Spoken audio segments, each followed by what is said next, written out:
Congratulations if you just picked up a Samsung Galaxy S22 Plus. Now, luckily for you, this is a pretty big phone and it's going to have a really good future ahead of it. So, if you're brand new to the Samsung Galaxy lineup, this is a pretty much quick introduction of how to use this phone. It's nothing super crazy. You should have a basic understanding of how to use a phone by now. But on the outside, we have a beautiful panel on the front. It's a dynamic AMOLED display. And on the front, right up there, if you can see, we do have our hole punch camera. This is our front facing camera. We have the ability of pretty much unlocking our phone with our fingerprint sensor down here, which is cool. On the side, on the left side, we really don't have much, just the antenna band right there, which looks amazing. On the top of the phone, we don't really have much either, except for a microphone, as well as I think another antenna band.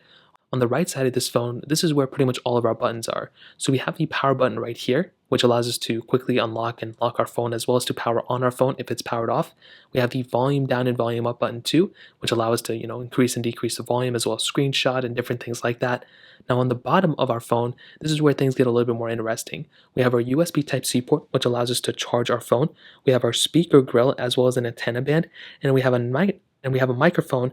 But on the left corner, we do have, closest to the antenna band right here, we have our SIM card eject little option. So if you have a SIM card eject tool within your possession, it comes in the box completely for free. You can go ahead and input this into the hole that's closest to the left side. If you're looking at the display, do not put it in the microphone hole.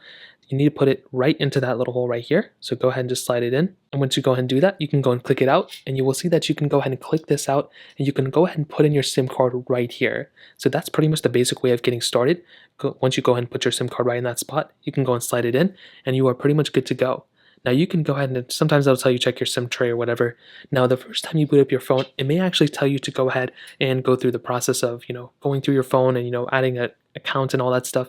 So that's a bunch of personal information. I recommend going through that. But once you go ahead and do that, once you typically load up your phone, this is your lock screen. So if you're new to Android or iOS, typically this is where you go and boot up your phone for the first time. You can type in your passcode. You can go and type in your fingerprint sensor if you set that up before. But at the top, things typically stay consistent. We have our cell service option here, so if we have any, T-Mobile, AT&T, it'll tell us right up there. We have our hole punch camera, and we also have the time, battery percentage, Wi-Fi connection, sounds, everything like that on the top right corner. So you have the ability of quickly glancing up there and seeing that stuff. Now here is where your date and time settings are. You can see your time here, the date, as well as your notifications. So if you click on your notifications like this right here, you can sometimes see them click out and kind of come down right here, which is so awesome. So you'll typically see all your notifications here. You can kind of go through them however you'd like. Now on the bottom, we have the ability of swiping up to actually open up our phone and get into our home screen.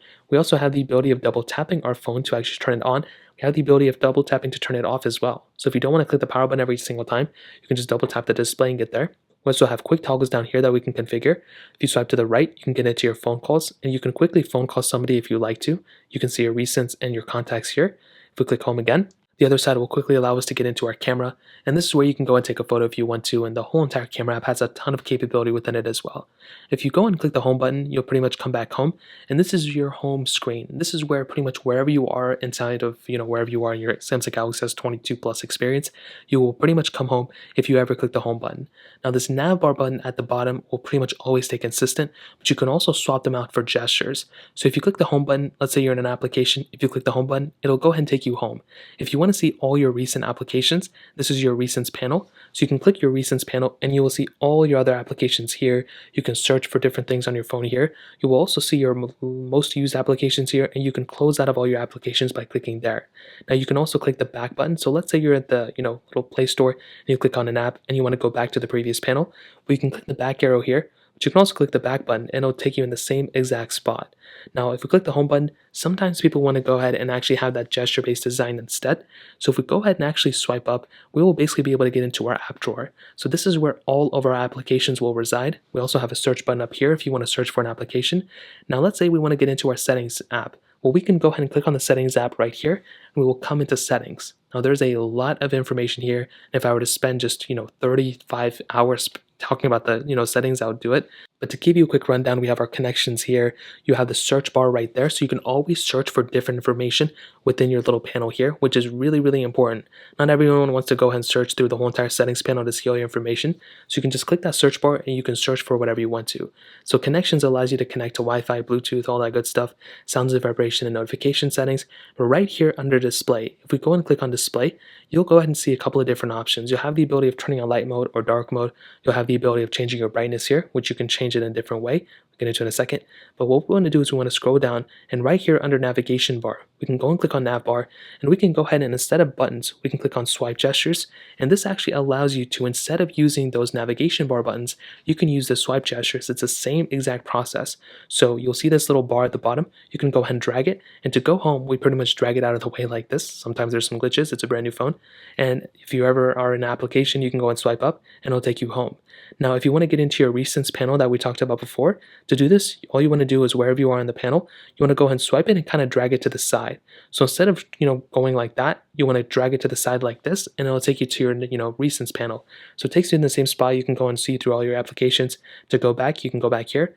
Now, let's say you want to go back. Instead of clicking that back button down here, what you can do is you can grab it to the side, just like how I did. You can also click the buttons, but you can drag it to the side like this, and it'll go ahead and take you back as well. So that's another big thing you can do. If you go and swipe up, we'll pretty much come back home. Now, the Play Store is that specific application that allows you to download anything you want. So all the apps that you want to download, Snapchat, TikTok, Facebook, Instagram, whatever, you'll go ahead and take the search button up here. You can search for whatever application you want, like Snapchat, and you can go ahead and download those applications like this. Now, to go ahead and come back home, you go and come here. Now, the home page in your home screen is completely configurable, so you can change this whichever way you want to. So let's say you don't like this, whatever this is, the weather bar, well, you can go ahead and move it around if you want to. You can go and hold it down once more and click remove, so hold it down. You can click remove up here. You can get into that specific widget settings. You can also go ahead and add different widgets by holding down on an empty space on the display. You'll come into this panel, and you can go ahead and configure your display. So you can add another screen if you want to by swiping here. You can go ahead and add and change your wallpapers, your themes, your widgets, and get into your settings as well from here, which is really cool. Now, if we go and click back on the home page, you can do the same exact thing with your applications as well. So let's say I don't like this Galaxy Store icon here. Let's say I don't want it here. Let's say I want to bring it to a different page. All you have to do is go and hold down on that application, go ahead and wiggle it around and take it to a different page, and you can drop it wherever you want to. So just like this. So let's say, oh wait, I don't want it there, I want it back on my home screen. We can go ahead and drag it again, take it back to your home screen right here, and you can pretty much get right into there, which is so cool. And you can do this with your dock, you can do this up here, and if you swipe up, you can also do this with any application within here as well. So let's say you want your Samsung Notes on your second page or whatever, or your contacts. Let's take your contacts, for example. You can hold down on your contacts panel like this. You can go ahead and drag it up right there. You can also drag it to a different page like this, and you can drop it right there. And that's so cool. Now you can go ahead and open up your contacts. You can go ahead and maneuver through however you want to, and that's another awesome thing you can do. Now, another thing I recommend doing is closing out of your applications in the background whenever you can. So you don't have to do it all the time, but sometimes if you go and get into your recents, this close all button will allow you to close all the applications you have in the background. And that's another really important thing you can do. Now at the bottom, we have a couple of different important applications as well. Our phone call tab, which allows us to go ahead and make phone calls. If we click on keypad, we can go and make phone calls here. Our text messaging tab, so you can go ahead and change these applications wherever way you want to, but you can go ahead and text people from this, which is really important. That's another really big thing that a lot of people do is text from their phone, and this is that application that allows you to do that. Internet browser, Chrome built in, and camera, so you can go and open up the camera app, take photos and everything. So if you take a photo, I would recommend going through and looking through all these settings. There's a lot of different stuff here. But if you ever take a photo and you want to look at it, well, what you can do is you can go ahead and actually click on the little icon in the bottom left corner, and you can go ahead and view this photo, and you can also send it out if you want to. This little sharing option, you can heart this photo, you can edit this photo, share this photo, delete it, and there's more options here. Well, if you ever want to take a photo and share it to somebody, you can click the share icon. That's universal across the board, and there's a lot of different ways to share these specific pages, which is really cool. So again, if you want to go home, you swipe up and you'll come back. Now at the top, you do have your notification bar, so this is very important. What you want to do is you want to swipe down from the top, and you'll pretty much come into your notification bar. Now this will go ahead and show you a bunch of different notifications here, just like how I have this notification right here. And what you can do is you can see your notifications here. You can swipe them out if you don't want them.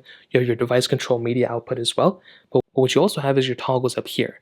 So what we can do is we can swipe down once more, and we will get into our toggles. Now we can adjust our brightness right here. So if we want to increase or decrease our brightness, we can go ahead and do so. We can go ahead and change our quick toggles, turn off Wi-Fi, turn off Bluetooth, so many different things here. If I want to turn off my location, I can click here, it'll go and turn off, and I can go and maneuver through however I want to.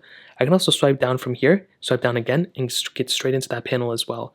Now, I would recommend going through here and kind of understanding this panel because there is a lot of information here as well, but this is a quick layout. I typically use my toggles almost every single day to quickly turn off things, to adjust my brightness and different things like that, and I recommend you to get used to it too.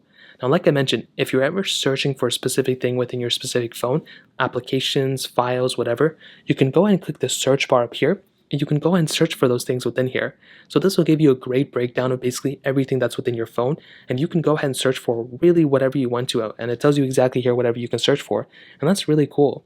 So we can go ahead and click the swipe. So what I would recommend doing is swiping back right here, swiping back once more, and it'll go ahead and allow us to eventually get out of it. You can also swipe up to get home. You also have the ability of quickly turning off your phone. If you don't want to click the power buttons over and over again, you can go ahead and click this power button up in your notification drawer. You can quickly power off your phone, and you can restart your phone as well. So that's another really cool thing that we have the ability of. It only takes a few seconds to do that, and that's another thing I would highly recommend looking at. Now again, we can swipe up to get back home. Now if you ever want to turn off your phone with your power buttons, you can go and hold out the power button on the side. Now, if you ever want to turn off the power button, now if you ever want to turn off the power on your phone, you can always go ahead and hold down the power button, which is right here, and the volume down button at the same time. So you can hold these down at the same time like this. You'll get into this panel, and the same exact panel that we saw before. You can power off the phone, restart the phone, whatever you want to, and it's pretty much the same case. Now, there's a lot of other complex features within your phone, but I would recommend you to go through and actually maneuver through your phone itself. You should have a basic understanding of how to use your Galaxy S22 Plus now. There's a lot more complicated things like, filming in 8K, maneuvering through the 120 hertz display, reverse wireless charging, but that stuff kind of comes as you use the phone, and you typically learn those things as you go on. So you should have a decent understanding of how to use your Samsung Galaxy S22 Plus right now. If you guys have any other questions or anything, let me know in the comment section below. Hit the like button, that would mean so much, but definitely hit that subscribe button. More importantly than everything else, I love every single one of you guys. Hopefully I'll catch you guys in the next video. Peace out till then.